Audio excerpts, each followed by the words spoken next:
Good evening, ladies and gentlemen. Welcome to this meeting of the Council of the Town of Oakville. I'd like to invite everybody to join Council in rising to sing O Canada.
Thank you, everyone. Please be seated.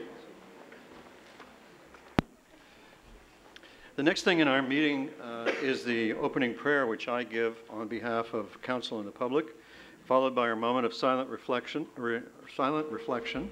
and then the meeting proper begins.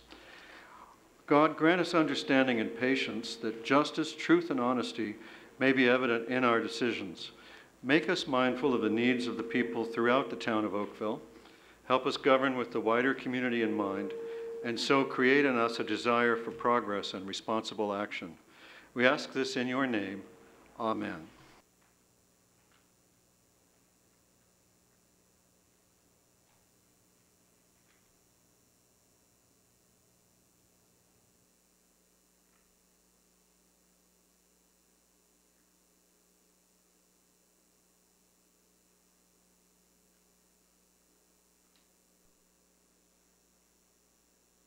Thank you, everyone. Madam Clerk, do you have any regrets for this meeting? Yes, Mr. Mayor, we have regrets from Councillor Khan. Thank you. Council, are there any declarations of pecuniary interest? Thank you.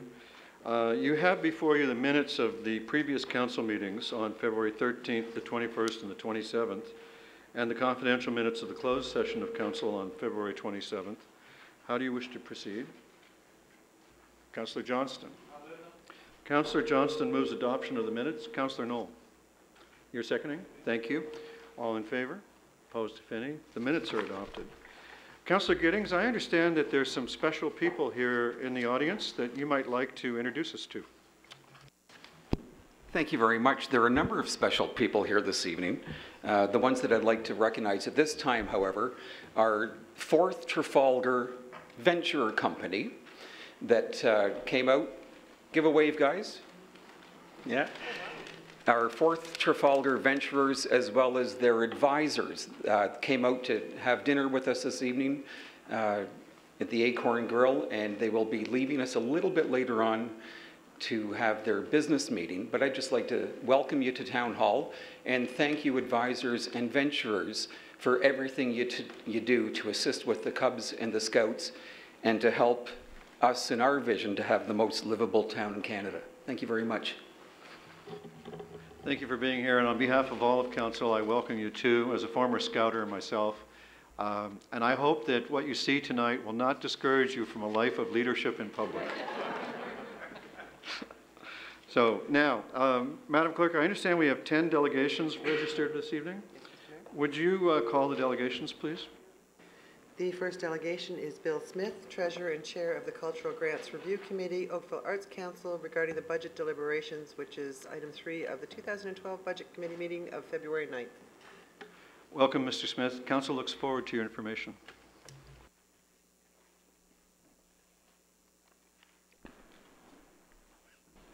Is this thing going to work? Okay, there you go.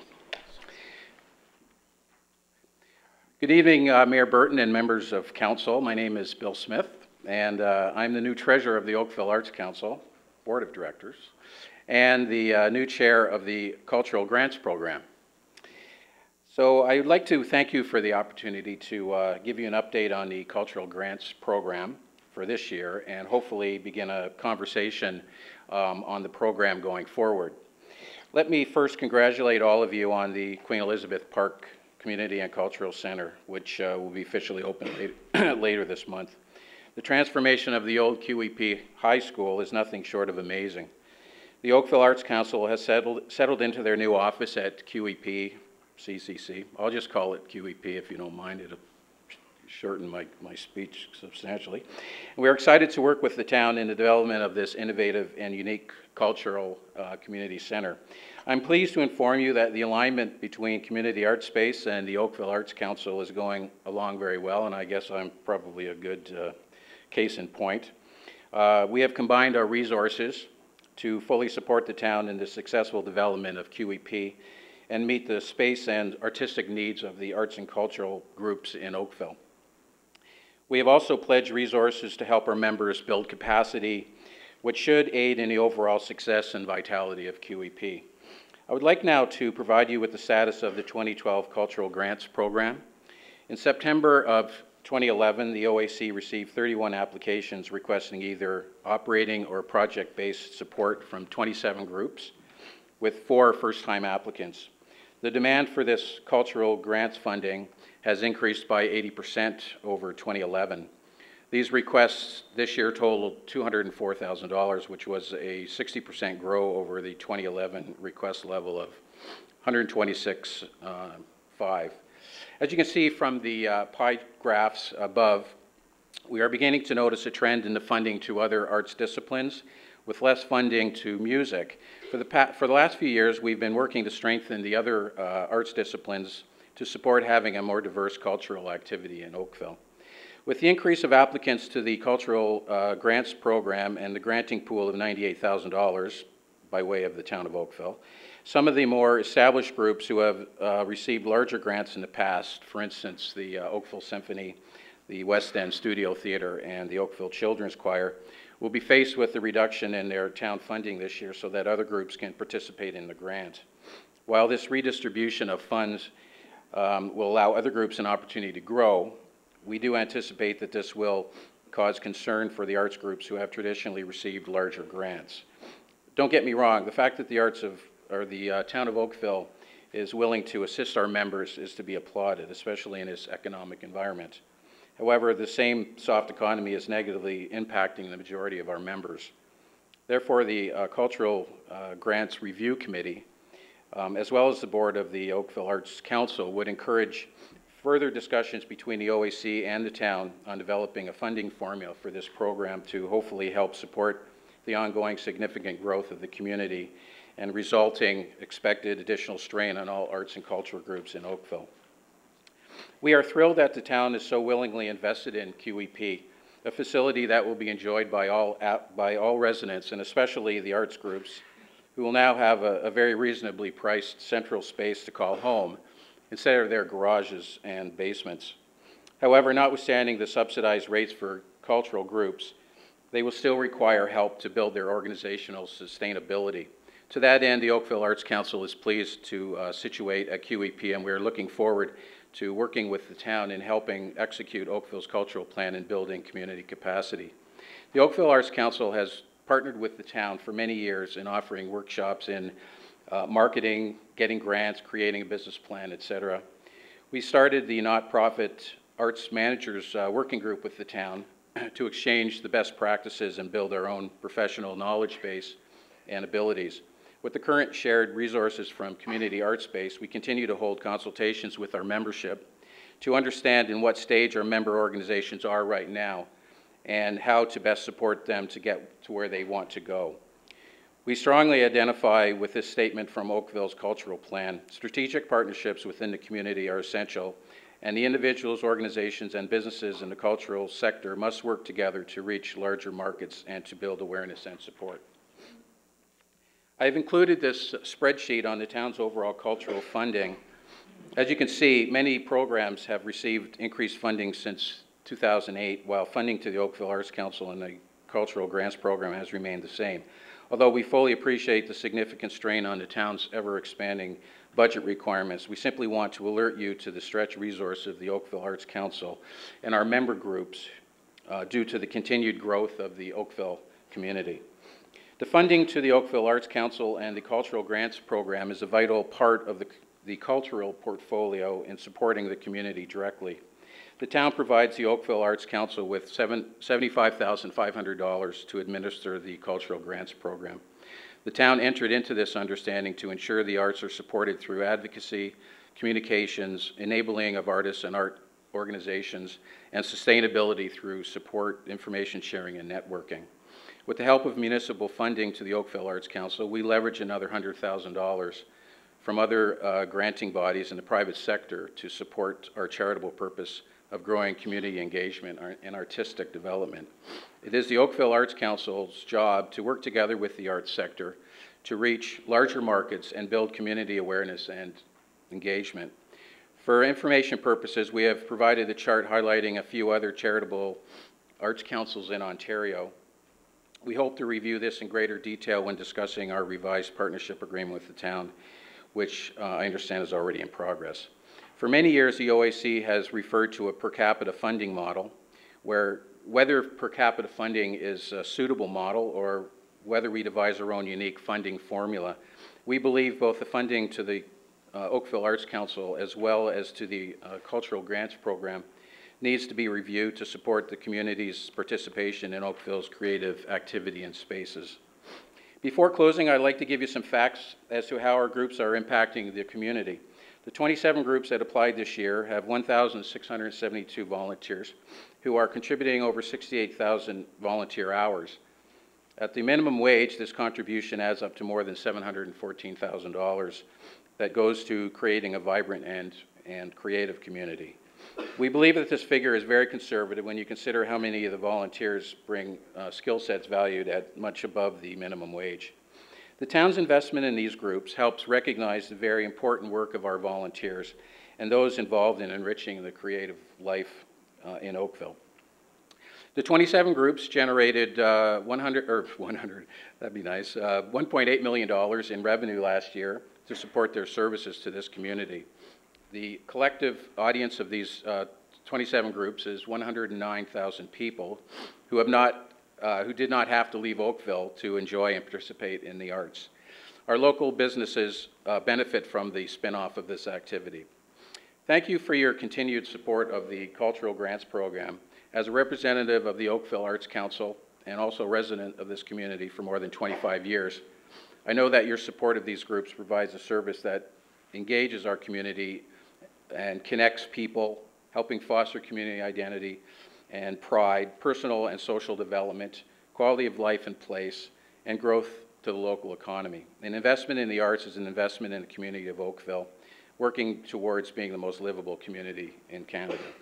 In summary, on behalf of the arts sector in Oakville, we thank you for your investment in QEP and express our desire to work in partnership with the town towards a renewed agreement with a funding formula that will help support the creative potential in Oakville. We are looking forward to working with the 2013 Budget Committee to discuss a potential increase in the funds to the Oakville Arts Council and the Cultural Grants Program to better align with the needs of the community. Through the creation of a new partnership agreement with the town of Oakville, we will work together towards a more sustainable funding formula for arts and culture in Oakville. As the cultural plan states on page 20, collaboration and shared investment are essential to realizing Oakville's potential as a creative community. I would also like to thank the Cultural Grants Review Committee for their hard work in putting our recommendations forward.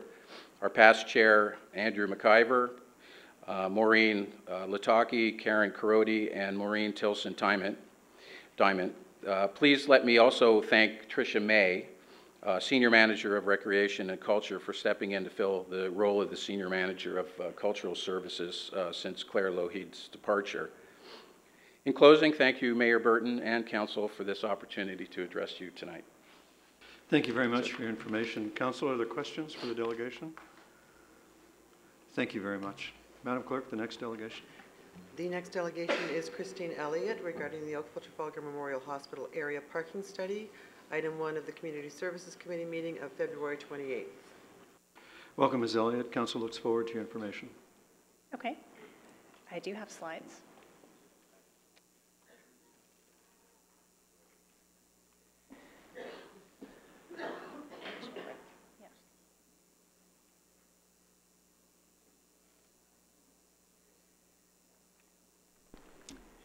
Thank you for your attention. I have spoken to the Community Services Committee twice on this, so I'm sorry if this is repetitive for you. I've been a resident of Douglas Avenue for 12 years. This is a picture of Douglas Avenue on the corner that's close to me, Douglas and Galt, looking north and south. This is a picture that I took in November of this year on a Saturday. There's quite a bit of traffic on the street. It's very congested. There's cars coming and going. This is the day of the Santa Claus Parade. This is event parking that we do experience in our neighborhood from time to time for various events. I don't have any issue with this parking. It's expected. We live near the downtown. I love my neighborhood. I love that people come in and visit our neighborhood and come to these events. This is a picture that I took last April, exact same corner looking north and south. This is not event parking, but it is a similar volume of parking on the street. This is a Thursday afternoon, and all of these cars are there for people visiting the hospital. For the past 12 years, I have lived with this type of parking on our street. It's very congested. It lasts, cars start coming into the neighborhood to park to go to the hospital at 8 in the morning. They're there till 10 or 11 o'clock at night. Every day of the week, they park Saturdays, they park Sundays. This has raised with us a number of safety concerns, which I first notified the town of in 2006, when on 2 different occasions, one of my children was almost hit by a car in my driveway. My driveway is the first driveway. It's actually in this picture, but you probably can't see it because of all the cars. About 20 to 30 cars turn around in my driveway, or were at this point, every day. They come right in the driveway. They're not watching for children. These are people turning around, going up and down the street looking for parking. I would like you to keep in mind, this is with a 2-hour time limit on the street that is posted, that is visible. There are a lot of nuisance issues that happen with this much volume of traffic. Our garbage bins get run over, our street doesn't get plowed properly, the leaves don't get picked up, but really my main concern is safety. When you're backing out of a driveway and you're dealing with this much parked cars, your line of sight is really obscured. It's very difficult to see up and down the road. I'm extremely careful pulling out of my driveway, and still on a number of occasions I've been surprised by cars. 3 of my neighbors have had car accidents pulling in or out of their driveway. I went over to the hospital on a Thursday afternoon and took a picture of what the parking situation was over there. You can see from these pictures there were lots of places for people to park. I talked to the hospital administrator who is involved with parking there, and she did tell me that no car has ever been turned away because there was not available parking for them. They work very hard every day to look at the parking situation, and they do shuttle staff parking off-site so that there is available parking. Thinking maybe this is just a one-off and it's busier than this, I went over to the hospital last Tuesday morning at 10 o'clock and I counted the empty parking spots. I got up to 50 and I left. There was definitely a lot of available parking on that day. People can purchase a weekly parking pass and pay $6.50 a day to park there, or a monthly pass and pay $2.50 a day to park there. There are options for people. They don't need to be parking on the street.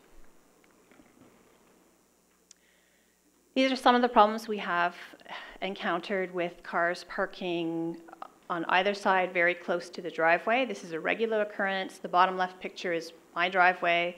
5 minutes before this van pulled in, there was another car parked there exactly the same way. There's so much volume of cars, and it's not the same people every day, that even if there was enforcement of this blocked driveways, people would still continue to come in and park like this. There's so many cars going up and down the street. In combination with the cars lining the street for parking, it's really not a safe situation, I don't believe. you know, there was a suggestion perhaps putting parking only on one side of your street. Because Douglas Avenue is closest to the hospital, it's 1 block from the hospital, I think the congestion would end up, you would still end up with the cars lined up on one side of the street. You would have no parking on the other side of the street. There's no parking available for the residents to actually park here because it's full of people visiting the hospital. These are primarily during the week, during the day when it's the most volume. I think it's people going in for appointments. It's ambulatory people who have appointments or clinics that they need to get to. This parking does continue on to the evening and weekends as well. The top 2 pictures are again the same corner, Douglas and Galt, looking north and south in Douglas. There's about 20 cars parked there. This is a Sunday afternoon at 5. 20 cars spread out. This is a reasonable volume of parking on a street. I think evenings and weekends, again, Douglas Avenue continues to host the majority, if not all, of the parking for people who are visiting the hospital, who are choosing to street park. The bottom 2 pictures, one is of Spruce and one is of Watson Avenue. You can also, these were all taken at the same time. You can park on those streets as well, but no one is choosing to park there because they will park simply closest to the hospital, as close as they can get. In May, we came to the Community Services Committee meeting. The residents who had signed the petition that was circulated, it was the majority of residents on these 3 blocks of Douglas Avenue. We asked for your help. And you heard us, you heard our concerns. A decision was made to prohibit parking Monday to Friday, 8 to 5. I think it was the right decision then. I continue to think it is the right decision now. Understand that the hospital services our entire community of 170,000 people. There is a lot of traffic. There are a lot of visitors. This is not a school where the peak time is an hour in the morning and an hour in the afternoon. This is all day long. It spills over into the evening and on weekends. We never had a break from it. It was very frustrating to see that on our street and to see the majority of streets around us without having any of this problem. Since July, when the new regulations were implemented, I can tell you as a mother and as a resident, I feel safe when my kids go out the door and walk down the street every day to school, that they're not going to be hit by a car, that if they cross the street at the corner, they will be seen. I feel like I live on a quiet residential street, which I think what most people in Oakville probably experience and take for granted. I've never had that before in 12 years. So I guess I'm here to say thank you for making that decision. It was a unanimous decision in May, and I'm asking you to not support the motion that will open this whole situation up and look at it again. And the other thing I just wanted to add was that there are a number of people from my street who are here in support of what I have just told you, and I would ask that they stand so that you can see who those people are.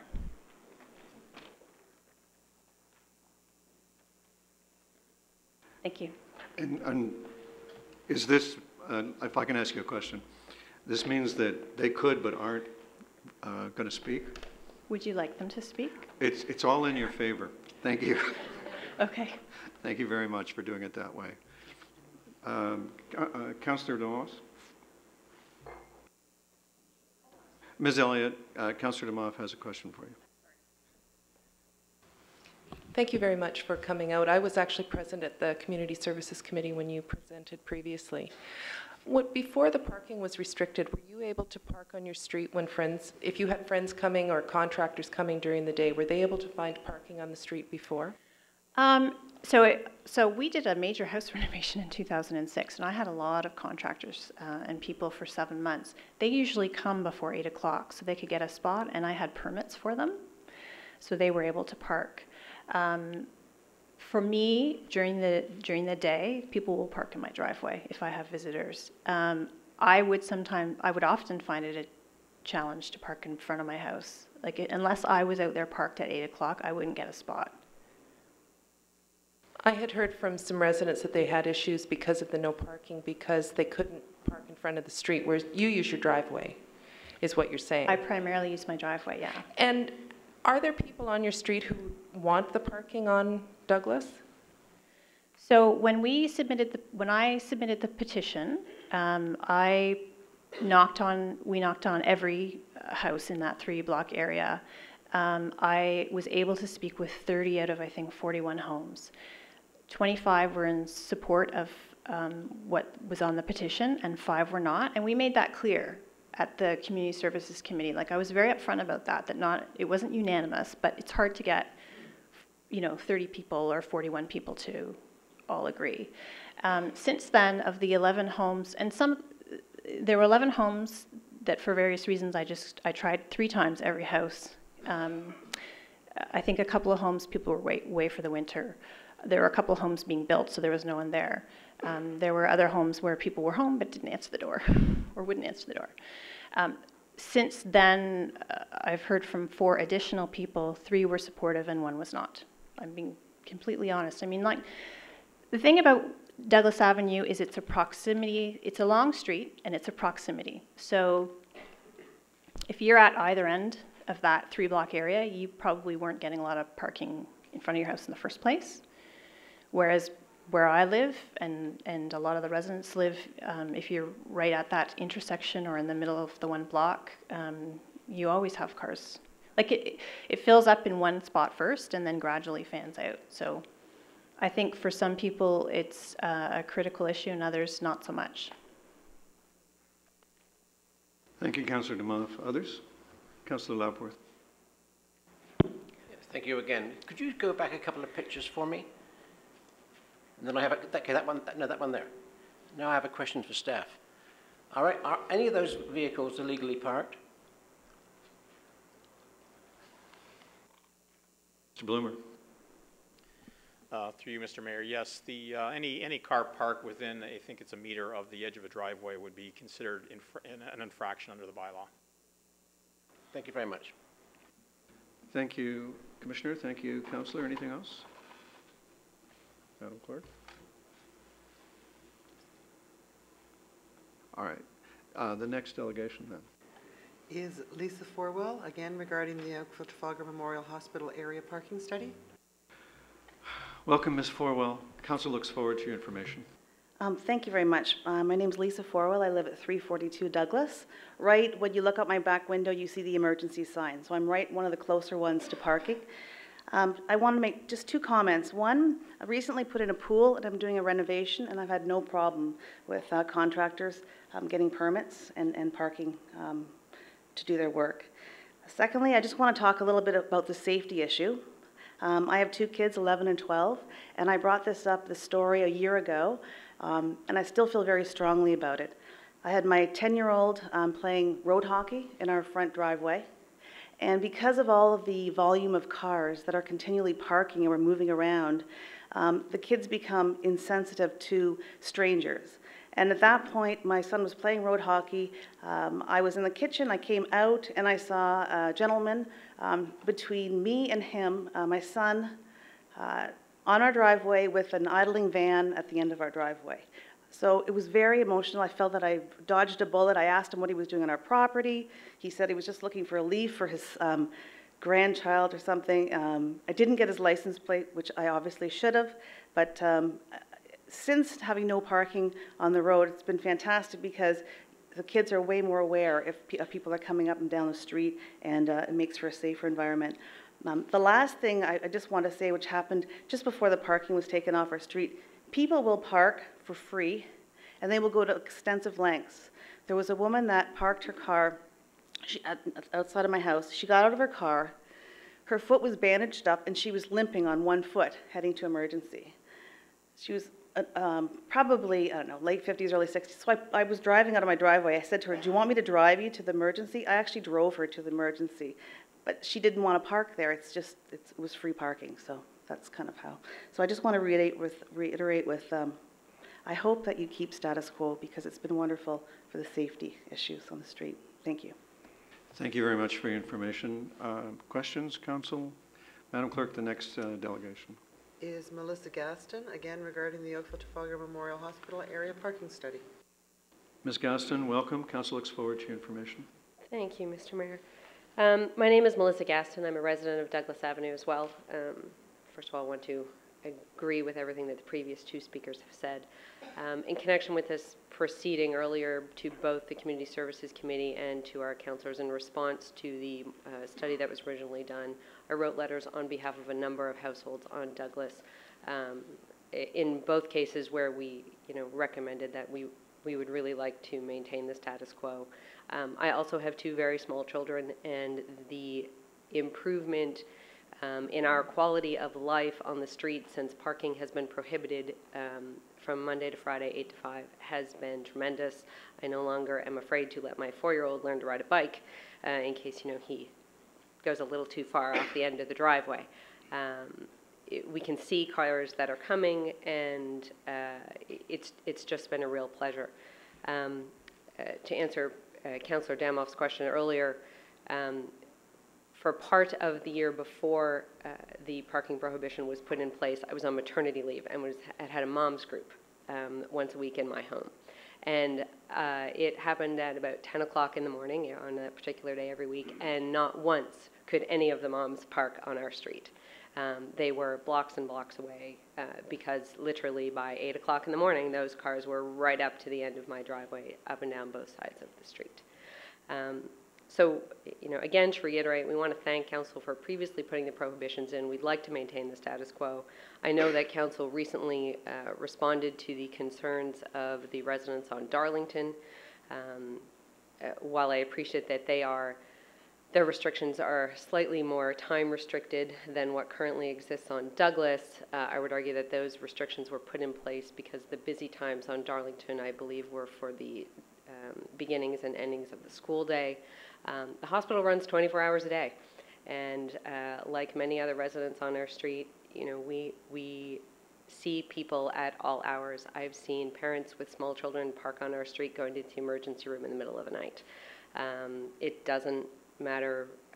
People are looking for the free parking, and they will circle and circle and circle until they get it. And we are not asking for an outright prohibition all day, every day. We take, as Christine said, the bulk of the parking. Believe me, I can tell you at 5:05 they are in front of my house again, and as well on the weekends. But it is less at night and on weekends. We believe largely because it's less ambulatory care and clinics that are happening at the hospital, and we do live close to the hospital. We have sympathy for any residents on other streets who experienced an increase in parking as a result of the prohibitions being put in place on Douglas. But I'm not sure, I don't believe that putting the parking back on Douglas solves the problem. I empathize with them having an increased traffic flow because they're still within the zone that people are prepared to walk to for free parking. My submission would be that they also get the benefit of a parking prohibition. We didn't have, putting parking back on Douglas, I don't believe, at least for me personally, gives me access to parking for my visitors. It is full all the time with people who are visiting the hospital. Thank you. Thank you very much for your information. Questions, Council? Thank you. Madam Clerk, the next delegation. Is Shauna Klinning regarding the Oakville Trafalgar Memorial Hospital area parking study. Welcome, Ms. Klinning. Council looks forward to your information. Thank you.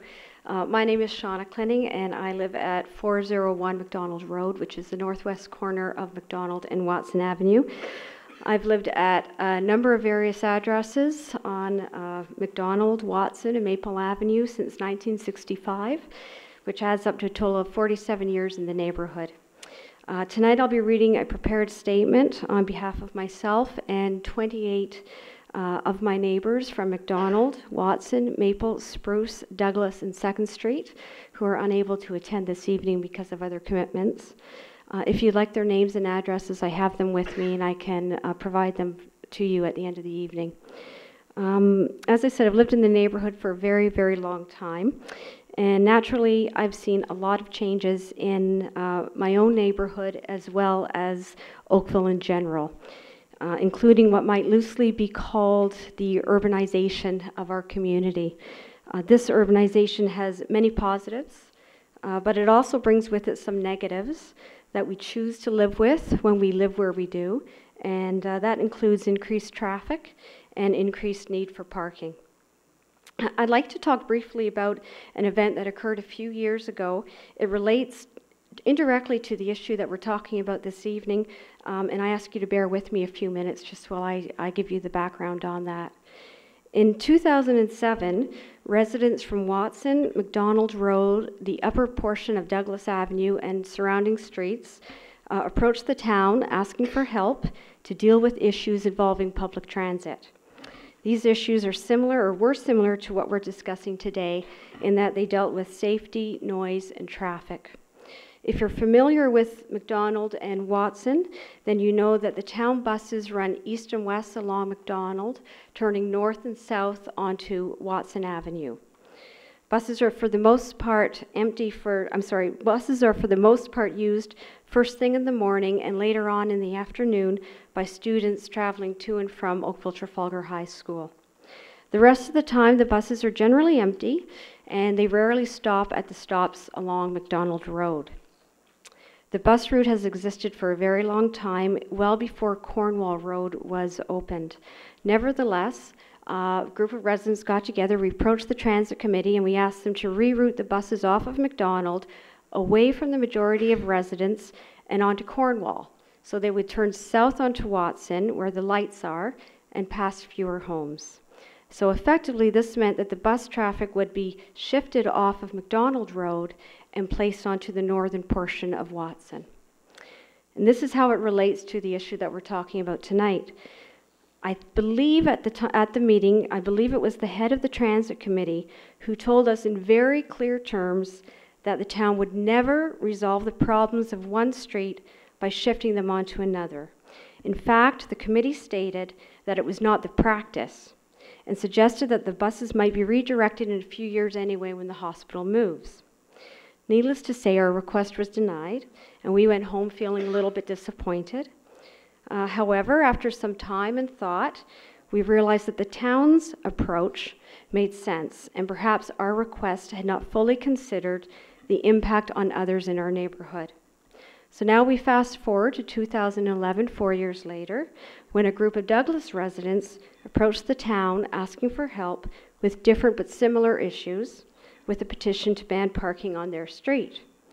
Instead of adhering to what we were told was the philosophy and the practice, the Community Services Committee chose to shift the problems of one street, which is Douglas, and place it on another street, onto other streets. In fact, this decision was made without notifying area residents of the petition, without seeking feedback from others in the neighborhood who would be clearly impacted by the decision, and ultimately without debate. It was also made by not accepting a town staff report recommending against the ban. When we asked if there had been a formal study of area parking needs, we were told that one would be done after the hospital moved, as it didn't make sense to make changes when the hospital would be gone in 3 to 4 years' time. In fact, this was suggested again last week at the committee meeting.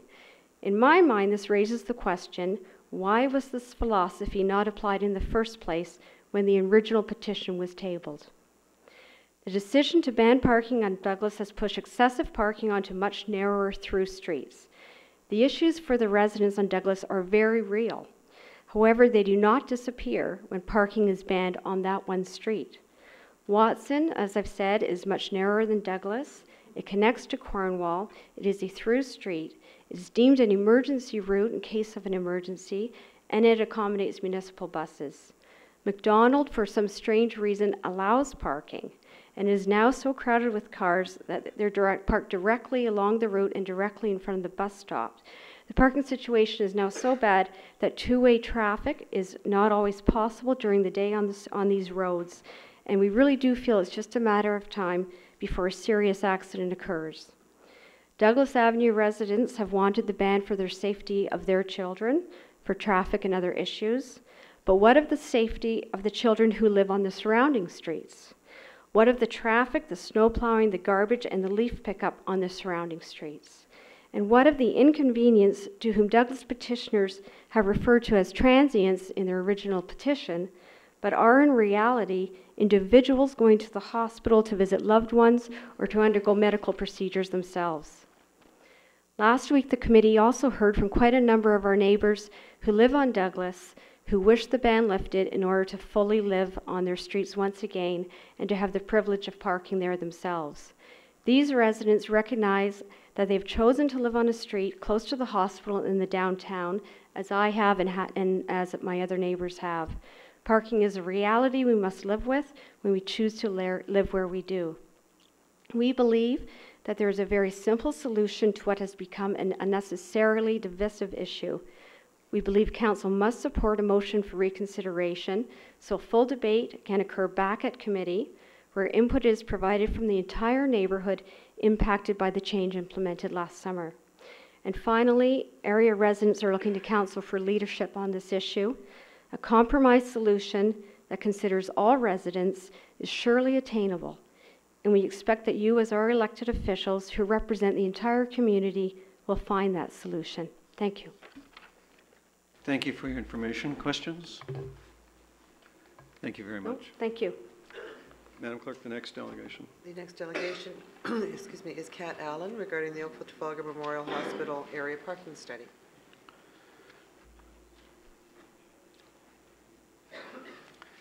Ms. Allen, welcome. Council looks forward to your information. Thanks. I'm Kat Allen. I live at 352 Douglas. I support what Christine Elliott said, and I'm asking for the council to maintain the status quo on Douglas.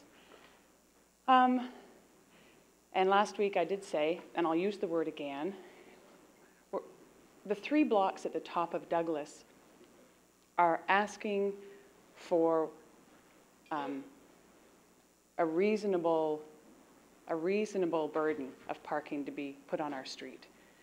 What we have today is unreasonable.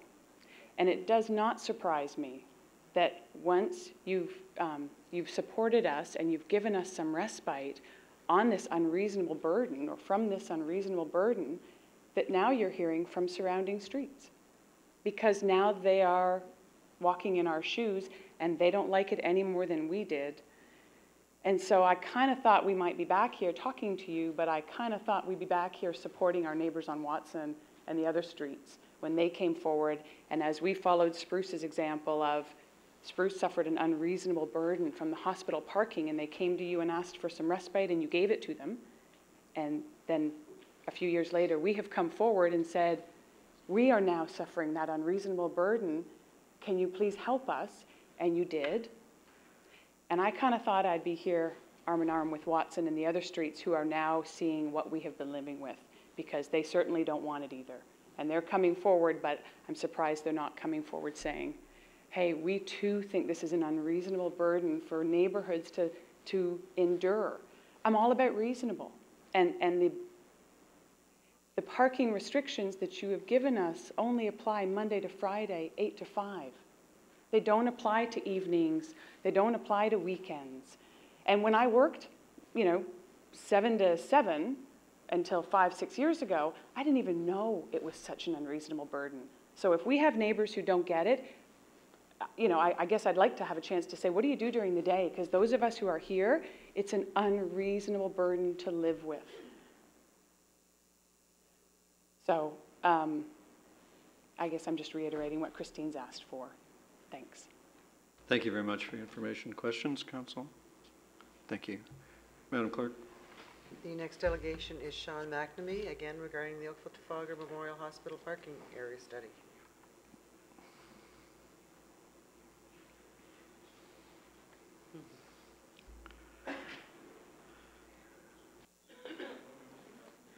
Welcome, Mr. McNamee. Council looks forward to your information. Thank you very much. I live on 336 Douglas Avenue. This is my daughter Ella. She's got very curly hair, as you can see. I support the current situation on Douglas in terms of the ban, and I think I actually spoke last May in support of the ban on Douglas. And one of the examples that I used very briefly was a story about my daughter Ella, who's actually right here. And it was a safety issue. And for me, with 3 young children, it is very much a safety issue. And the parking on Douglas, as Christine has indicated, is wall-to-wall, back-to-back. And since then, I can tell you it's changed a lot. The kids are in the front yard, they're playing, it's great for the community. So just echo what the folks on Douglas have said, and I guess going back to what Kat had mentioned with respect to Watson, you know, what's happening now is they're feeling a bit of what we have felt over the years, and frankly, I would probably like to see more of a resolution in terms of a ban in the area as opposed to moving all the volume back on Douglas Street. Thank you. Thank you for your information. Questions? Thank you, sir. Thank you. Madam Clerk. The next delegation is Jose Normand regarding the Oakville Trafalgar Memorial Hospital parking study.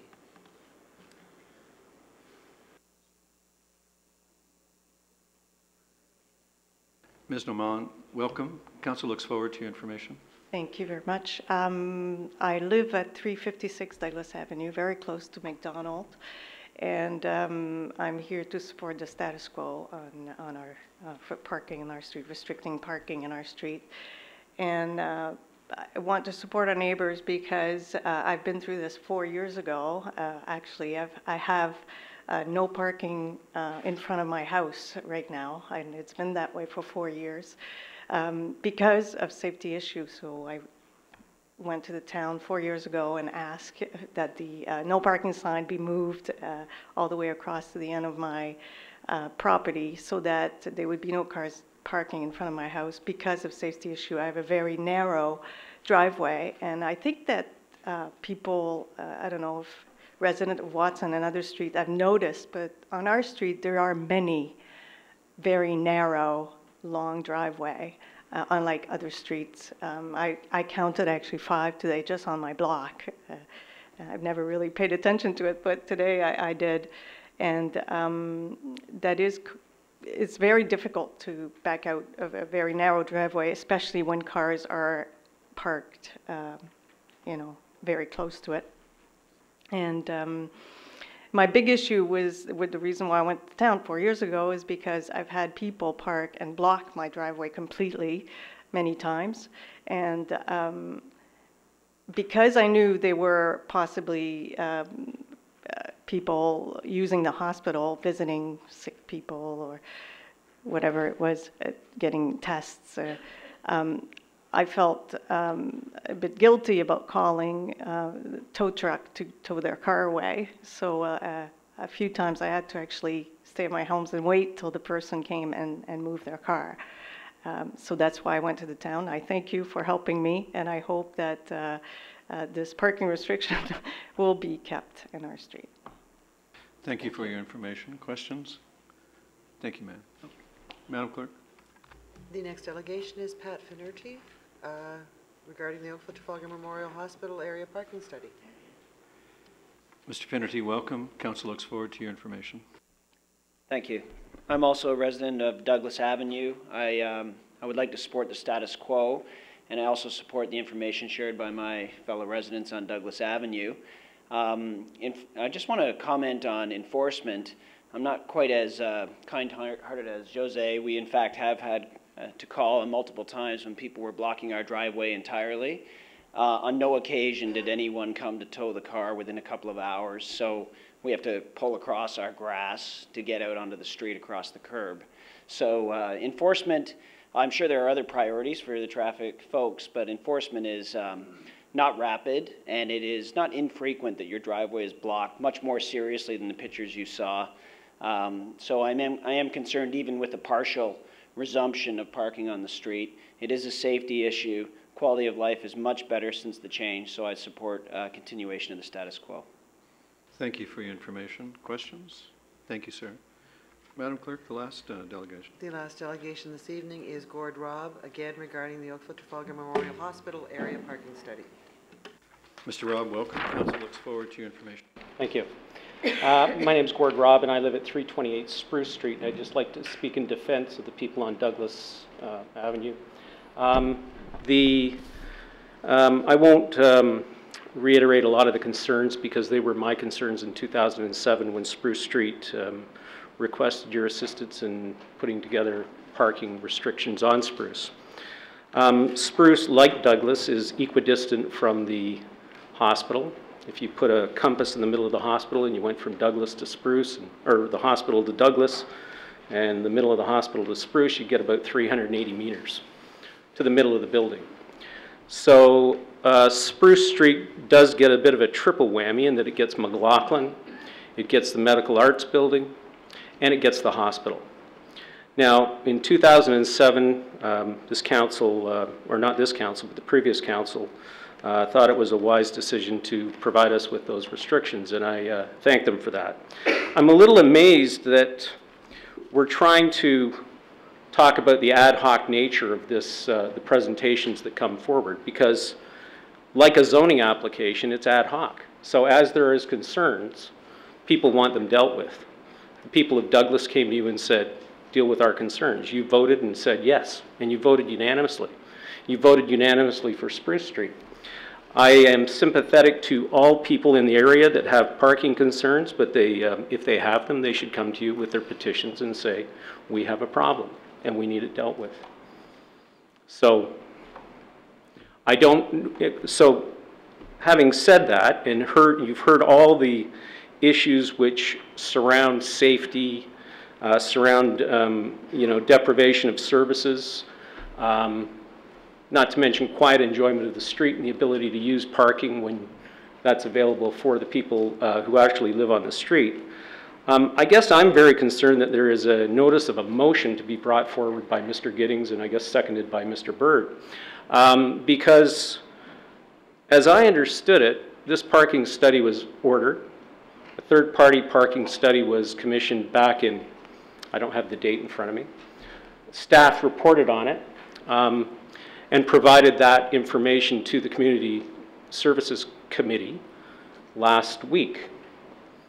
The Community Services Committee did not comment on it, did not ask for debate from the community, did not opine the report, simply submitted the report and the report was received. So I guess officially tonight you are agreeing to the receipt of that report. So now what I see is a motion being put forward by the councillor, undefended, asking for option 4 of that report to be voted on next week. It's a bit of a mystery to me. So I guess this is not an open question and answer period, but I would suspect that there is some serious concern with that, and I guess I would ask that the councillors provide the ammunition and the majority vote and petitions required to reverse this decision, which was entered into on Douglas Avenue. I'm concerned that this has far-reaching repercussions for other streets in the area. So, I wouldn't want to see that happen. And I understand that that's not the wishes of a lot of people on this council, and I would expect to see that in the vote. Thanks for your time. Before you run, just to help us, do I understand correctly that you support the status quo and you would like to see the situation on Douglas stay as it is, or did I understand you to You understand me to say I support the status quo. Okay. I support the people of Douglas, and I support the people of any other street who are victims of the hospital, McLaughlin, any of the office buildings that are in the area, any commercial entity that should be taking care of its own parking. Okay. Whether it's because people don't want to pay for parking or they don't have enough space, which is the case with McLaughlin and the Medical Arts Building, that those people should be able to come forward, talk to you, and get parking restrictions in the area. It's a real nightmare. By the way, I've lived there since 1987, so I'm not new to the area. I've seen the evolution of what's happened on with respect to parking in the hospital. Okay, so thank you very much for clearing that up. That's very helpful. Okay. And that ends the delegations. Now, let me say a word about procedure.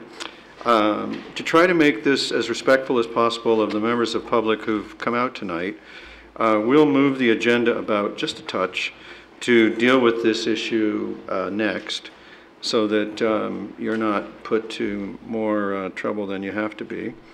And the way this works, there's been a lot of comment last week and a little bit of comment this week about our procedures.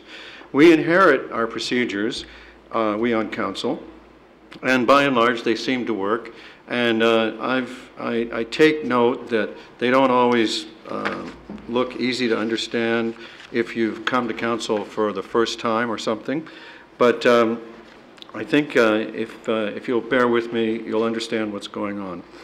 So the first thing that we have to do, if we're going to do anything to Douglas, is we need to vote to waive the rules of procedure, to bring on the reconsideration motion, so that we deal with it with the committee report tonight, rather than space it out over 2 council meetings and bring people back. So it would be my suggestion that council vote. We'll need a mover and a seconder if my suggestion will fly. But my suggestion would be that someone move and someone second a motion to waive the procedural bylaw for the purpose of bringing on the motion to reconsider. Then, if a motion to reconsider, which will, so that vote will require 9 votes. And if that vote were to pass, then we would have the motion to reconsider. The motion to reconsider has been properly moved and seconded, and it would require a vote of 9 members of council for it to pass. And then, if that were to pass, then a majority vote would be sufficient to determine the new outcome on the matter. The old decision is deemed to have never been made, and council is free to substitute whatever it will. The councillors from Ward 3 have indicated that they might substitute a motion dealing with option 4. So I hope that clears everything up. And I would ask if there is support for the path I've outlined, and if there is, I need a mover and seconder.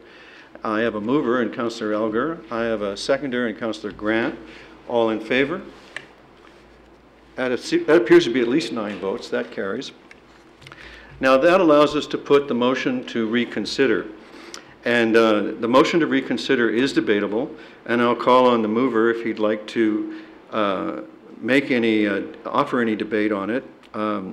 The rules restrict the debate on this motion to only reasons whether or not to reconsider, and it would be out of order to discuss the underlying options. So, Councillor Giddings, would you like to speak for your motion to reconsider? I would, Mr. Mayor. In terms of the request for reconsideration, we've heard from a number of people, and unfortunately this has been a very divisive matter in the neighborhood. We have heard, both Councillor Bird and myself have heard from a number of residents on Douglas, on Watson, on Spruce, on Maple, on all of the different streets. And part of the difficulty is that the parking study was done after a number of parking prohibitions were put in place. We understand the concerns in terms of children's safety, in terms of blocked driveways and everything else. However, there are a number of people that live on various streets throughout the neighborhood, and it's for that reason that I move this motion, Mr. Mayor. Thank you. Are there any other speakers? Councillor Bird? Hope we'd support the motion, because the history is, as we heard tonight, council has effectively done it backwards. We made a decision, and then, against staff recommendation, by the way, but made a decision following due process, considering we were solving one problem and helping one street. And matter of fact, what we've ended up doing, as you said, is transferring a problem which has much wider significance through the area. Then we hired a consultant, which we have a report, who has studied the issue and has come back with some recommendations. But we can't deal with the report because this council has made a decision to do something else. So we have 2 choices. Either we can receive this and bury it like it didn't happen and deal with it, I guess, presumably as requests come up on a regular basis, or we can go back and open this up and have fair debate, and knowing full well that there's at least something, that understanding why we chose one issue to do one decision. So that's the reason what it's here. At this point in time, there is some recommendations, but we're not dealing with that other than to receive it, because we have no other choices. I understand procedure, because we can't deal with it, because anything in here is contrary to what we've already decided. So we've done it backwards. We should have done the study first, understood what the consultants are telling, and then made a decision on that. But we didn't do it, so I'm trying to unscramble. We're trying to unscramble the egg that we've made a mess of. Thank you, Councillor Bird. Other speakers? Councillor Duddick? Thank you, Your Worship. Regrettably, I cannot support the motion for reconsideration. Having heard from the various people, I do think we're playing a bit of a game of ping pong by saying, yes, you do, no, you don't, yes, you do, no, you don't. If there's problems on other streets, then yes, let's deal with it on the other streets. That doesn't mean you have to reverse something and go back to what was not working. I get the point that it's kind of like squeezing a balloon, and what problems were on one street go to the next street. Well, then we need to deal with that street as well, because the problem will always be in existence. So I'm sorry, I cannot support it. Thank you, Councillor Duddick. Councillor DeMoff? Thank you. I can't support the motion either, for many of the reasons that my colleague has said. Also, I was present at the original Community Services Committee meeting, and one of the questions I had asked was the radius around the hospital. And I know staff has come back with a 300-meter radius. There is a distance after which people won't walk. And I don't think that the people of Douglas should have to deal with this kind of issue any more than the people on Darlington Trail did, which we dealt with just a few weeks ago. And we told those people they didn't have to put up with parking at drop-off and pick-up. These people on Douglas and Spruce Street before it have to deal with it all day long. And I don't see how we can tell Darlington Trail that it's okay for them to get no parking and not do the same on Douglas. And I sympathize with the people who've received this parking overflow from the hospital. But we need to deal with those streets separately and not put it back on Douglas Avenue, so I can't support this. Thank you, Councillor DeMoff. Other speakers? I won't, I'll speak then. I won't support the motion to reconsider either. In at least 24 other places, we have adopted the practice traditionally of dealing with this kind of difficulty. And I don't see why we should break course and change the way we deal with this on this particular street. I've made an offer to the residents who have written me from other streets to say that after council makes its decision, if they have a concern for their street, they should come forward to the mayor's office, and we'll work with them to bring some relief to them through council in the appropriate time and way. So for those reasons, I join with my other colleagues who will not be supporting the motion to reconsider. And I'll now call the vote on reconsideration. Those in favor of reconsideration, please raise your hands. Those against? Reconsideration fails. Now, the next step will be to consider the, if we now have a motion for the Community Services Committee report, that will complete the, Councillor Duddick, thank you. I need a seconder also. Councillor Giddings. All in favor? Opposed, if any? And that does carry. Just to complete the thought of standing committees, could we deal with the Administrative Services Committee now? A mover, Councillor Johnston, a seconder. Councillor Knoll. All in favor? Opposed, if any? That's carried. Now, I will now clarify to the public that what has happened is the status quo on Douglas has been upheld, and my offer stands to any members of the public who feel that there's a spillover bothering their street. Please contact the mayor's office, and we will work with you to extend protection and work with you to make sure that you also have the quiet enjoyment of your street. If there is a desire on the part of those who came for this to make an orderly departure at this point, I could call, and I will call, a brief 5-minute recess for that purpose, and then we will take up the town budget. So we are recessed for 5 minutes. All right, ladies and gentlemen, we will now resume the council meeting after a brief recess. And that brings us to the 2012 Budget Committee. And the chair recognizes the chair of the Budget Committee for a brief presentation. Councillor Adams.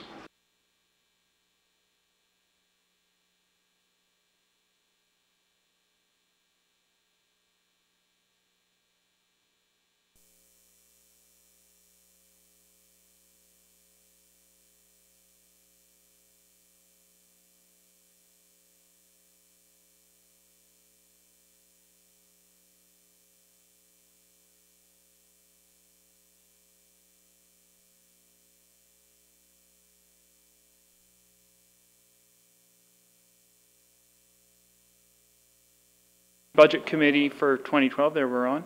I'd like to share a few words about the recommended 2012 budget.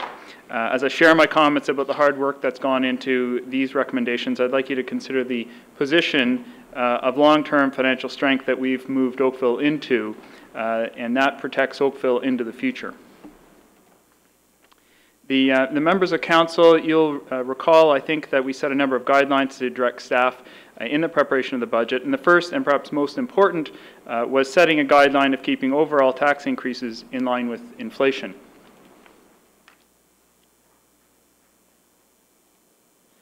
The 2012 recommended budget does meet these guidelines, and the recommended Town of Oakville property tax increase is 6.55%, which when combined with the Region of Halton and education portions of the property tax increase, creates an overall property tax increase of 2.93%, which is lower than the 2011 CPI for Toronto of 3%. So our early forecasts for 2013 and for 2014 are also in this range, so we're not pushing off costs into the future. This budget is a sustainable budget. We're providing services that residents need. We listened to what citizens said over the course of this process. We heard from several hundred residents, and we're proud to be preserving so many important initiatives for our local families, unlike other jurisdictions where programs are under threat. We're keeping our house in order through the ongoing use of the annual 1% capital levy and the additional funds that this council has added through the annual paving levy, and this council's work to introduce the local infrastructure levy, which is in fact Oakville's share of the money that was being sent to Toronto through the GTA pooling. We now have a legacy that I think we can be proud of. We have reformed our funding for infrastructure renewal so that we're in a very unique position among municipalities.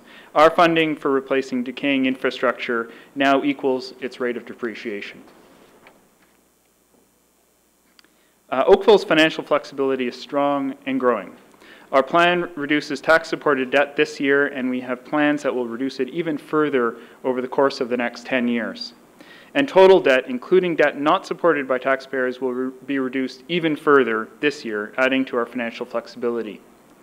We are not mortgaging our future for that of our children or for our grandchildren. And to highlight this, I want you to take a very quick look at this slide. This graph and see the overall direction and, most importantly, the size and direction of the bottom red piece, and that represents the tax-supported component of our debt. And you'll note that it continues to shrink throughout the forecast period, giving us an enormous amount of flexibility into the future as we deal with unforeseen circumstances as they might arise. We're bringing online a number of new facilities that need to be operated this year, and these pressures will, of course, be reduced in 2013 and 2014 as we've largely caught up on our facility needs. Chief among this year's new facilities is the new QE Park Community and Cultural Center, which I know that many of you visited this weekend. It's a wonderful facility. You'll also recall that in 2012 we'll be operating the new transit facility for the full 12 months for the first time. There are a number of key issues that the 2012 budget faced. The municipal inflation rate, for example, exceeds CPI generally. Our personnel costs are based on negotiated contracts that range between 2% and 3%. We have construction cost increases that are in the order of 3.3%, and we face a hydro rebasing this year that increased our costs by $352,000. We also face an OMERS 1% increase. Staff were directed to maintain and improve cost recovery, and all program revenues were reviewed during the course of this budget process. The fees were increased, and they were approved by Council in November, and they were incorporated into the 2012 budget. This resulted in an additional $1.3 million in revenue. In addition, revenue volumes were reviewed and a number of new programs have been developed to add an additional $2.3 million in revenue. All of this reduces the reliance on the general tax levy, and I think we'll all agree that that's a beneficial thing. While planning, building, and development engineering revenues have been increasing, we continue to recommend keeping 16.5 positions gapped until the revenues increase further, and these forced vacancies provide an additional savings of $1.4 million. Finally, the annualized impact of the transit facility, the QE Park Community and Cultural Center that I spoke about, the new roads and parks, the EAB strategy, and other new infrastructure add $2.7 million to our cost. So these are the various challenges that we've been dealing with this year. This is the overall tax impact, and with respect to the Oakville piece of the increase, about 1/3 of the increase relates directly to renewing our infrastructure, about half relates to the cost to maintain our current service levels, and about 1/6 relates to the cost of operating new infrastructure once the assessment growth is backed out, and I would call this largely the costs of growth. The 2012 budget includes a total expenditure of $238.9 million. I'm not going to go into the details, but you'll note that the majority of the costs relate to programs and services that are active in the lives of ourselves and our citizens and all the residents of Oakville. They include core services like road maintenance and storm sewers in the fire department. They include libraries, parks, recreation, Oakville Transit, and many, many, many more. Citizens also need to know that our expenses are not all funded by their property taxes. Only 61% come from property taxes. And by comparison, in 2003, that figure was 66%. So we've come a fair distance in terms of how we pay for our services.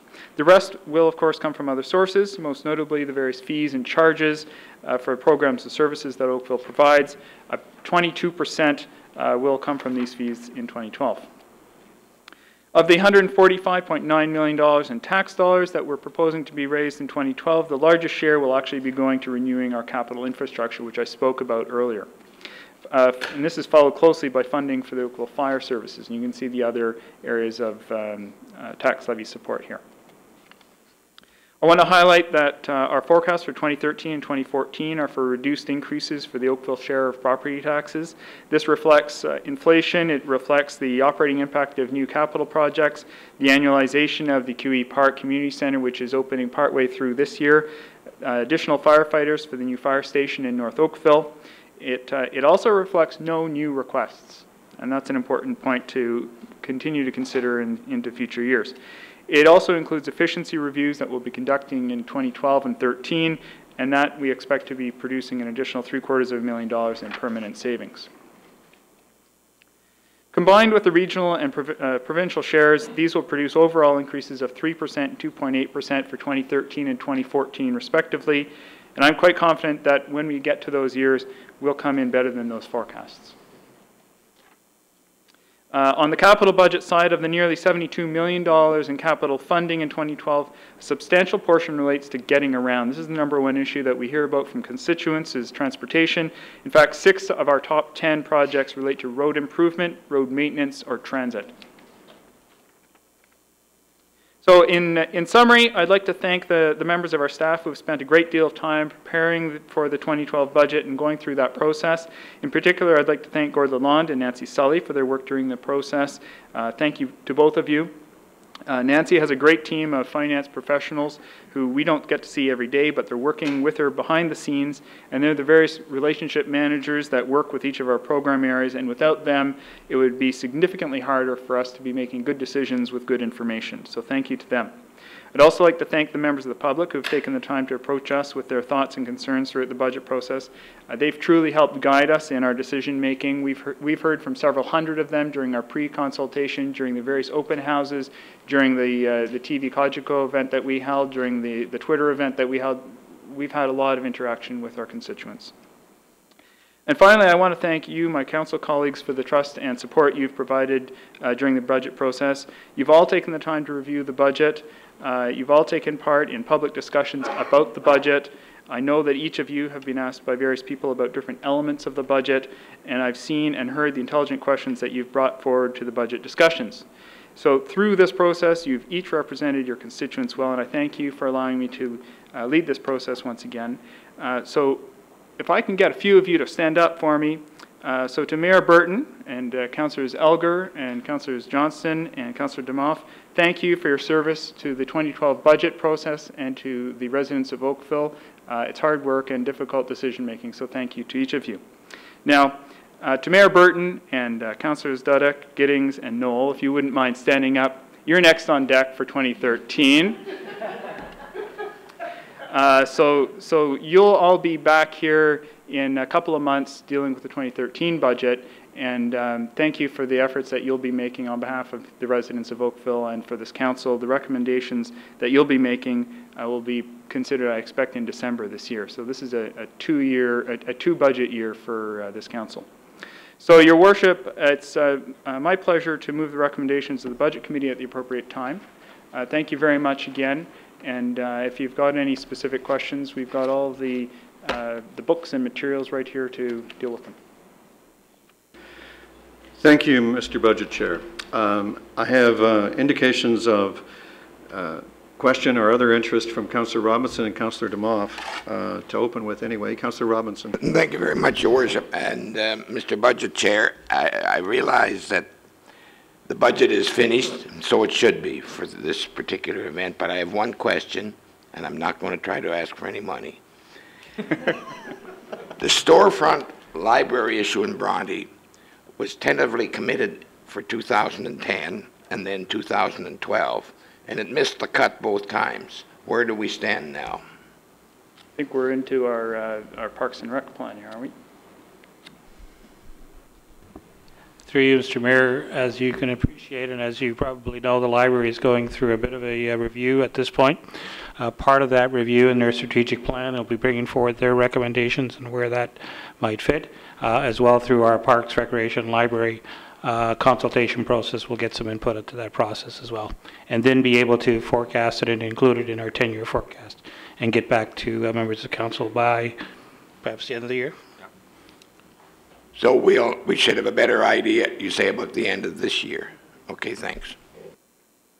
Thank you, Councillor. Councillor Demoff. So often the person in charge doesn't get thanked, and this was my first time on a budget committee, so I would just like to thank you, Councillor Adams, for all the time that you put into the budget and meeting with us and for listening to concerns I had about consultation, and you did an excellent job. So I would just like to say thank you for your leadership on the budget and for listening and doing an excellent job. Thank you very much. Councillor Demoff, I wonder if your good feeling would extend to seconding your colleague's motion. Yes, it does. So there you have the budget moved and seconded. Other speakers? Well, then I'll wait for the budget chair to find his seat and I'll put the vote to you.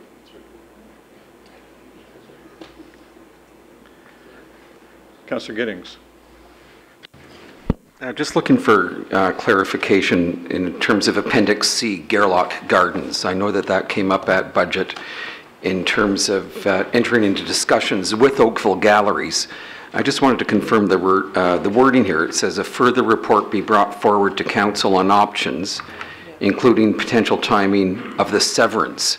So will this mean that it's going to be sold? It's just a matter of when and how? No, the budget doesn't make that decision. It brings the option back to council. So all you're launching is a study. Any other questions? Then I'll ask for the votes. All in favor of the 2012 budget, please raise your arm. Those against? The budget does carry. Congratulations to everyone. Now that brings us to... Mr. Mayor, I think that was a unanimous vote, and I'd like to thank my colleagues for that. You're welcome. And I can think of at least one councillor who might owe you a negative vote on that. So you did a very good job. All right, that brings us to our first discussion item on tonight's agenda. But before we go there, I would like to make a brief mayoral message on the budget.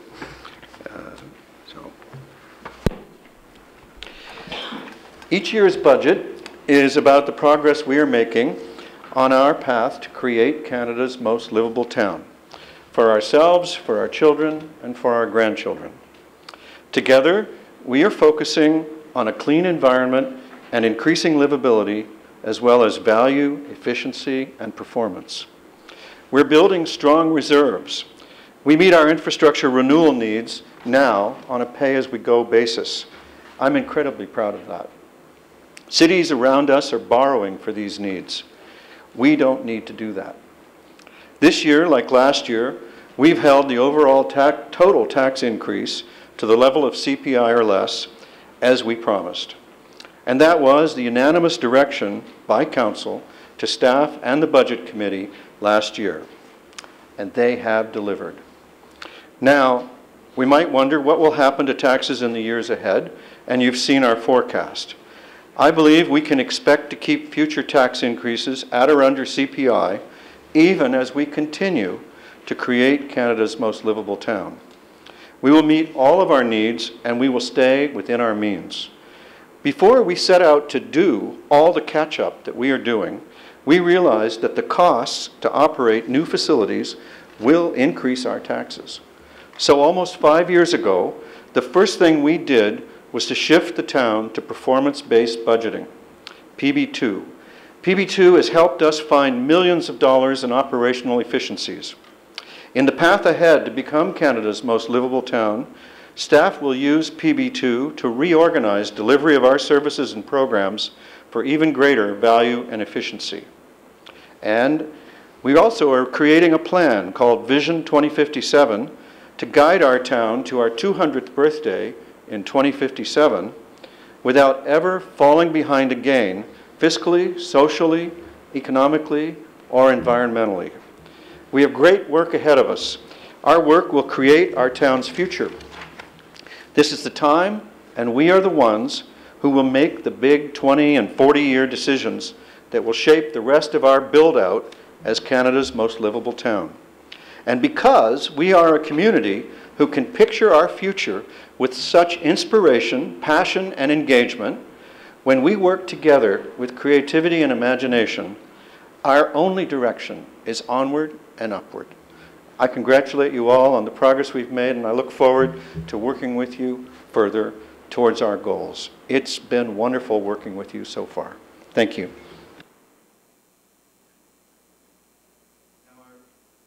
Our first discussion item, our only discussion item actually, is the quarterly update from Oakville Hydro. And we now will bring to the podium Rob Lister, the CEO, the President and CEO of Oakville Hydro. Welcome, Mr. Lister. Council looks forward to your update. Thank you very much. Good evening, Mayor Burton, members of Council. This evening we're presenting our first quarterly update for 2012. I'm pleased to advise Council that the installation of the solar panels on the Town Hall roof is nearing completion. We're scheduling the declaration of commercial operation with the Ontario Power Authority for March 16th, Friday of next week. This is a 60 kilowatt system, 260 solar panels, and we'll be receiving the 71 cents per kilowatt hour rate for 20 years. It will produce the equivalent energy to supply about 90 homes. So it's a great showpiece for the town, and we will approach town staff to see if we'll be able to take council on a tour of the facility in the better weather. It's quite an impressive installation. Last year we made a number of presentations on our time of use implementation plus reliability, and this evening I'm going to invite Julie Millington, our Vice President of Customer Services and Organizational Development, to come up and give a much more thorough presentation on our conservation and demand management program that we have going on in the town, and that we've been working with the town on that program. So Julie, and we'll find the presentation here.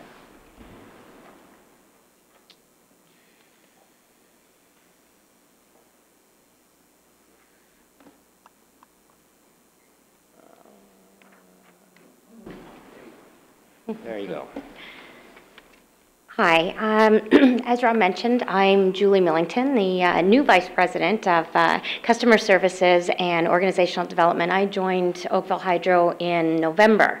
So a lot of this has been new learning for me, and so I thought I'd take the opportunity to share some of the learnings on conservation demand management that I've learned, and about how to assist in controlling bills, and then also support you and your constituents on how they can help control their bills and conserve energy.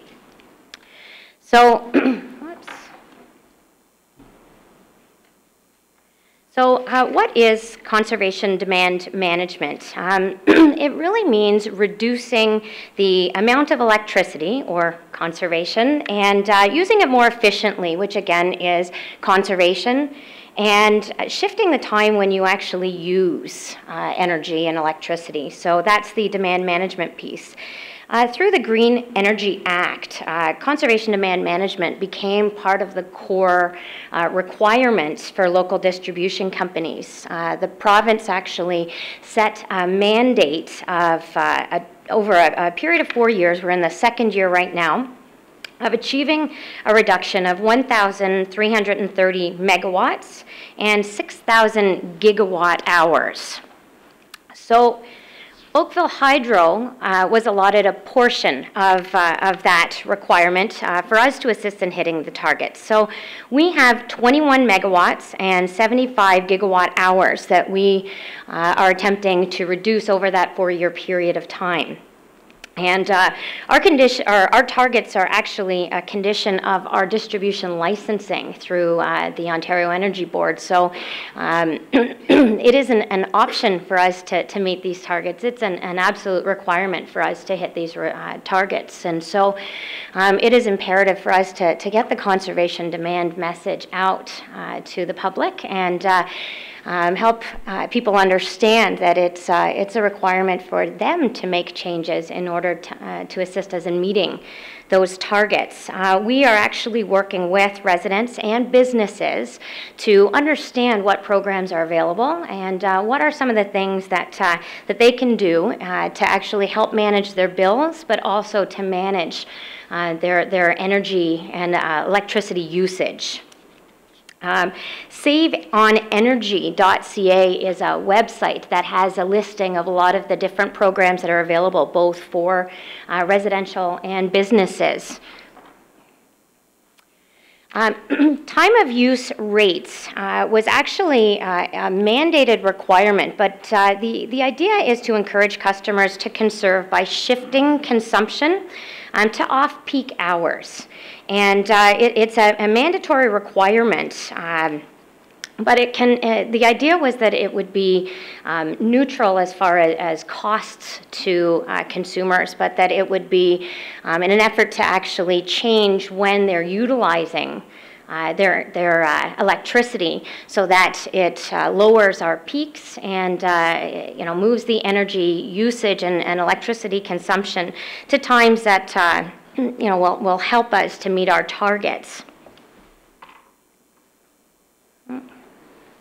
So as you can see, and I know that you've been introduced sort of to a lot of this information on time of use in the past, but the idea is off-peak hours are outside, it's 7 to 7. And so if we can encourage customers to actually move their usage to these times, it'll help us to actually hit our conservation demand targets, but it will also shift the usage. And I know that people have asked the question, well, if we have people shift all of their time to off-peak, will that make the times peak then? And if every single person moved to actually using off-peak only, not even on the low peak, but to off-peak only, it would still, because of the consumption of businesses during that time and hitting those peak, consumption numbers, it would still leave those as the peak hours. And so that's why there's such a press to actually have us move to utilizing off-peak hours, because there really is such a peak during those hours.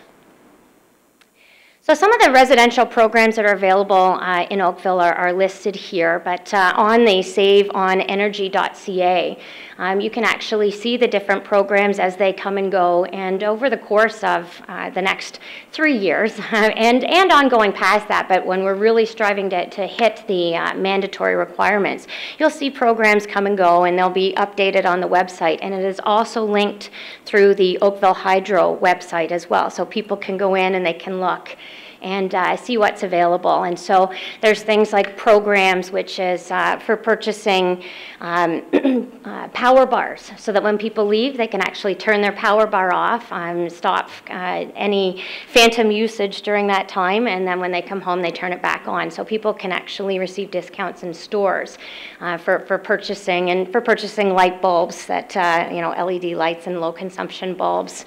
The Save It to 7 program is actually something that we're working on at Oakville Hydro, which is, really to educate people to, if you're going to turn on your washing machine, turn it on after 7 o'clock. If you're going to use the dryer, turn it on after 7 o'clock, and really just get the message out.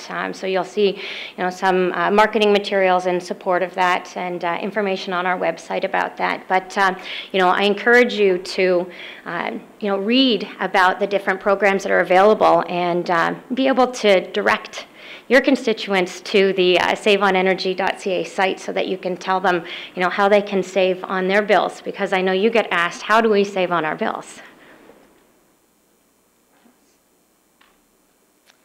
So what have we been doing at Oakville Hydro to assist in getting this message out? And I'm very proud to say that we've touched almost every single small business customer, and since 2006, to give them a chance to participate in some of the programs and be able to reduce consumption. Since 2006, we have saved the equivalent amount of energy to supply over 7,500 households, or remove 6,000 mid-sized cars from the road for 1 year. 1,000 small businesses have received over $1 million in retrofit incentives since 2008. Between 2011 and 2012, because there has been such a large focus on the conservation and demand management programs, we have put $8.5 million worth of projects through for requests for funds to be provided back to our customers, and we're hoping that that will bring back an approximate $800,000, and we're hoping that that will continue to increase, and as more programs are introduced, it will help us to really get this message out there. We've actually had the pleasure of working with the town on some joint initiatives, and so I'd like to tell you about an initiative and thank some people that sort of made this happen within the town. Stu Lawson, who is a senior engineering technologist who works on large commercial projects for Oakville Hydro and conservation demand management initiatives, was in discussions with some of the members within the town on how to implement some energy efficiency programs. And he was working with Nick Valerio on looking at the chiller, and it was a 30-year-old inefficient 240-ton chiller, and so determined that it was eligible for some of the rebates, and was working through the process of how do we, replace that and get some funds back to the town. And through that, expanded the project and started working with Gary Robinson. And it included an upgrade of the building automation control system. And the new system was a part of the efficiency upgrade, and basically upgraded their entire system. And the new chiller were integrated in spring of 2011, working with Nicole Wolf, who's the manager of that team, and her team members. And they were able to, with this new program, through the summer demand savings, what's the amount here? They were able to save 55 kilowatts with the summer energy savings of 35,033 kilowatt hours in just this past summer alone, which resulted in an incentive being returned to the town of $36,816 So I would like to ask Rob Lister to come up and present to Nicole Wolf, Nick Valerio, and Gary Robinson a check for those funds.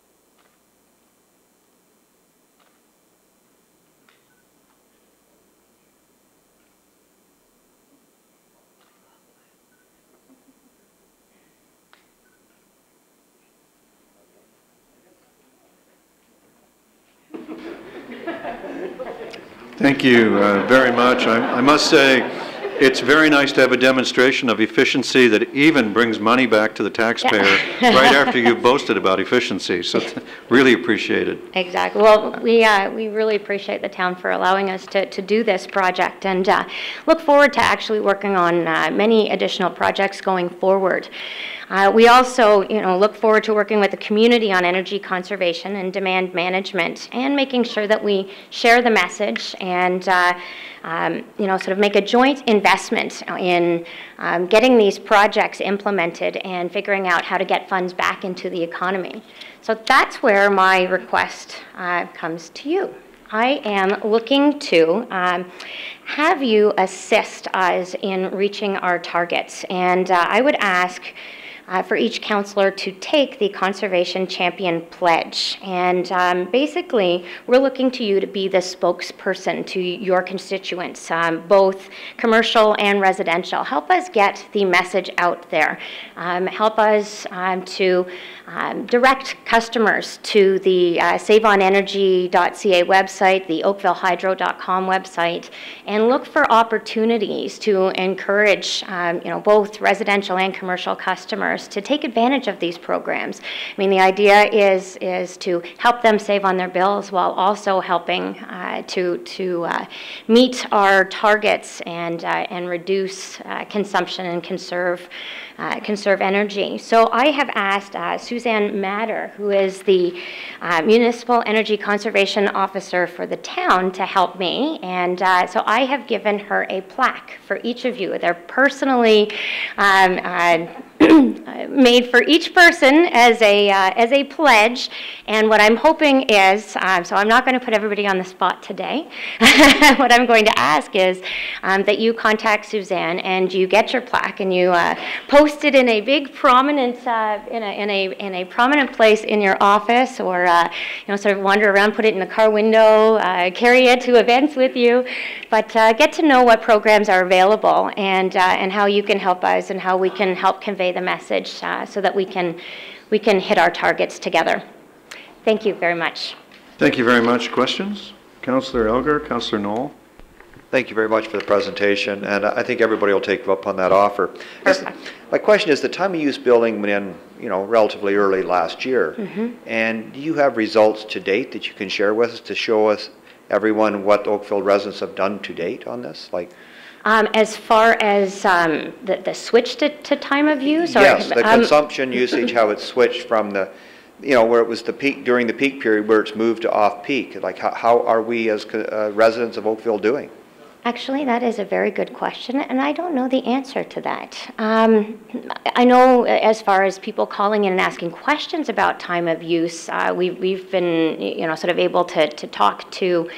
Last year, about 56,000 customers called in, and this year that has dropped significantly. So we have less sort of questioning about what it means. As far as whether people have shifted, I would have to find out statistics and information. But one thing I will tell you is we're taking additional efforts to talk to customers on every call. We did some training actually yesterday alone on telling people about, reminding them about time of use. Because if it's not top of mind, right? When it first went in, it was top of mind. There was advertisements everywhere talking about time of use. And then it just becomes customary. You just pay your bill, and people don't think about it. And so, again, it's up to us to keep putting the message out there that time of use is there to get you to shift and change the way that, that you're consuming. So, but as far as the actual statistics, I would have to look into that. I can find out for you. I think it'd be good to know that, to see how you know, if people are changing their way of doing things, if they are jump shifting. Also, as far as the time of use, like something simple like the hours of the day, the high, the mid, and the low, with the cost per kilowatt hour also. Like, because people are forgetting, does it start at 7 o'clock or does it start at 9 o'clock? And is it going to switch over again in May of this year? Yes, yep. And the hours will be, and the cost will be. I think that it's good information. And, yeah, no, I agree with you. May 1st is when the time shifts again. What is that? As far as what the actual rates are, I don't have No, May 1st the times shift. Yes. But people don't know where they're shifting to and from. Yes, and that information actually will be posted on the website, but definitely making it more publicly out there and getting people aware of what the time shifts are, and because the mid-peak hours are from 11 to 7 and 5 to 7, so that the mid-peak is what changes primarily. I think, and maybe it is on your website, how the value also, what the costs are per kilowatt hour. But education and getting people to understand what it means and how it can impact their bills is definitely, you know, sort of a good thing to get out there. I'll tell you what I did personally. I took my own bill and I asked them to run it through to find out the difference with time of use. Would my bill be any different? And I was literally within $2. So the cost didn't go up. But what it also did make me realize is that I should be shifting my usage a little more and getting the teenagers to be using after 7 o'clock. So it does highlight the fact that I could be saving additional dollars, and you know, and each of us, you know, could be shifting at home as well, and getting the time of use to be more recognized. Appreciate that. One other question, is probably not of you, but I'm just curious, why did we go with the 230 watt panels instead of the 250 watt panels on the roof? I'd be curious. Do we know why? Was it a cost thing? We don't know? Okay. Thank you. Thanks very much. That's a professional interest on his part. He's a solar farmer. Councillor Knoll. Thank you, Worship, and thanks for your presentation today. I second Councillor Elgar's request for stats. I'm really interested in that as well, and that was one of my questions. I still get questions from my constituents on that issue. My second question was with respect to your slide deck. You talked about low-income programs. Can you expand on that a little bit? And then I have a question for Mr. Lister when we're done with that one, if that's possible. As far as the actual programs, are you looking for? You had them listed in your. If you flip through your slide deck, you had a number of programs, and one of them said low-income programs. There, low-income. Special program focused on low-income customers. I'm curious what that is. So there's a program called LEAP, and actually I'm so going to. So I know what that is. That's for paying bills when people can't pay bills. Are there other programs, or was that the totality of that particular aspect? Right now, actually, I'm going to ask Carmine to help me on this one. Councillor Knoll, are you still involved in the LEAF program? My wife's agency actually administers it on behalf of the United Way and Oakville Hydro, but I was wondering if there was another program as well in there as well. The low-income program is a special program offered up through the OPA, and it's dedicated to consumers that have a hard time paying their bills. And there's a number of components that make up the low-income program. And the biggest component is that they get a free energy audit done by a certified energy auditor, and they get a free refrigerator and all kinds of advice and technology to help them through, help them save money on their bills. So it's a real specialized program dedicated to that specific market segment.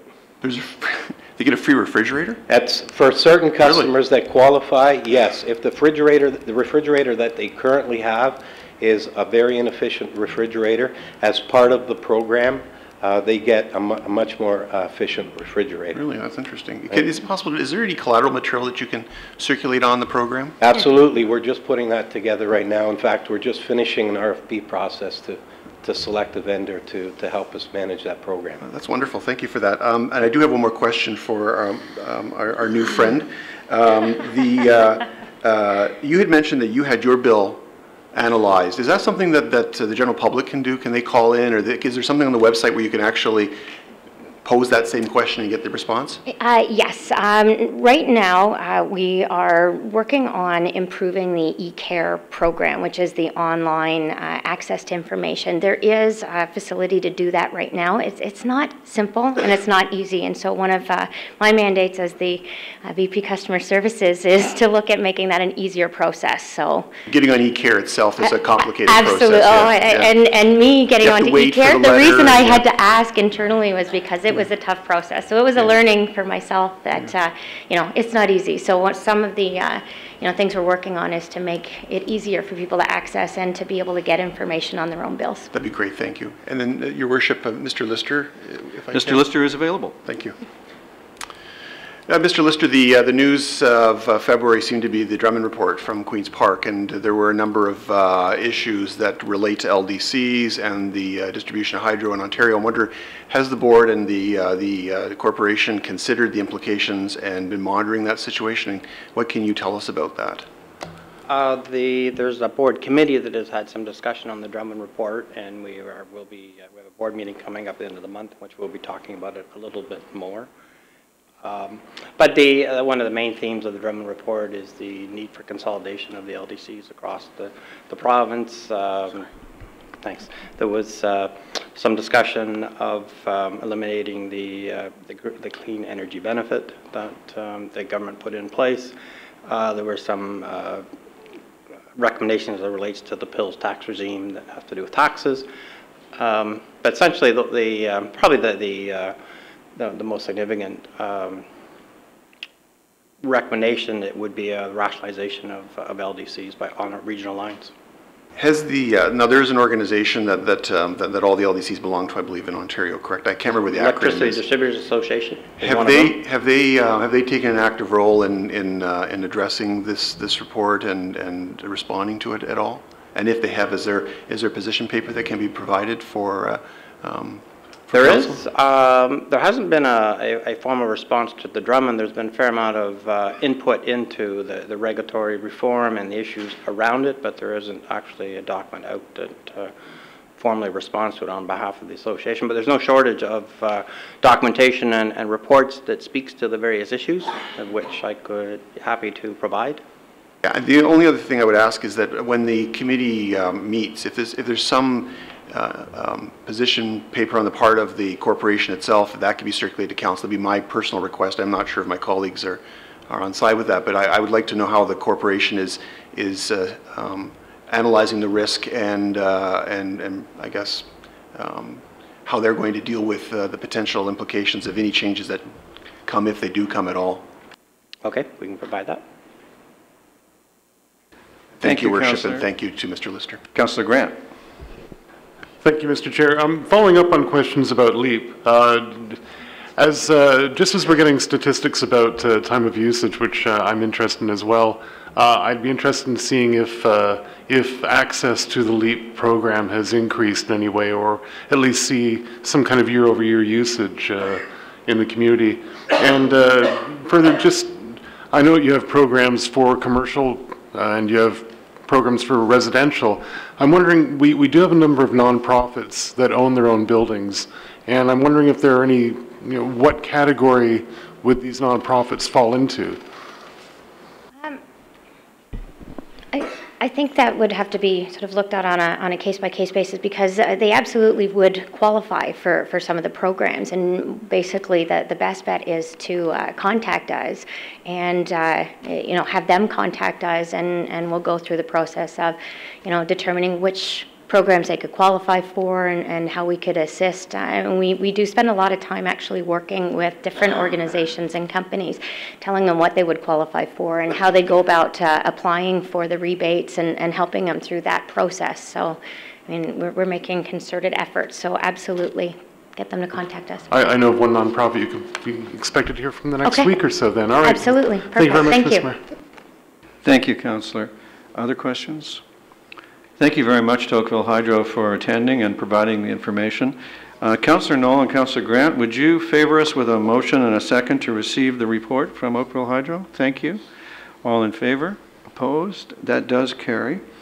That brings us to our status of outstanding issues, which you have distributed to you. And you have a notice of motion for the next council meeting on the Comprehensive Economic Trade Agreement with the European Union, moved by Councillor Johnston and seconded by Councillor Robinson. Are there any regional reports or questions for town boards or advisory committees? Thank you. Are there any requests for reports? Thank you. Then perhaps a mover and seconder for the bylaws. Councillor Duddick, Councillor Robinson, thank you so much. This is authority for the bylaws 2012-7, a bylaw that establishes rules and regulations for the town of Oakville Harbors, which was in the Community Services Committee report tonight. Bylaw 2012-11, which is the bylaw to establish rules and regulations for town of Oakville cemeteries, which was also in Community Services. And 2012-25, the bylaw to confirm the proceedings of a meeting of council. All in favor? Opposed? Those bylaws are adopted. That ends our agenda. Thank you for your time and attention. It's been a pleasure working with you this evening.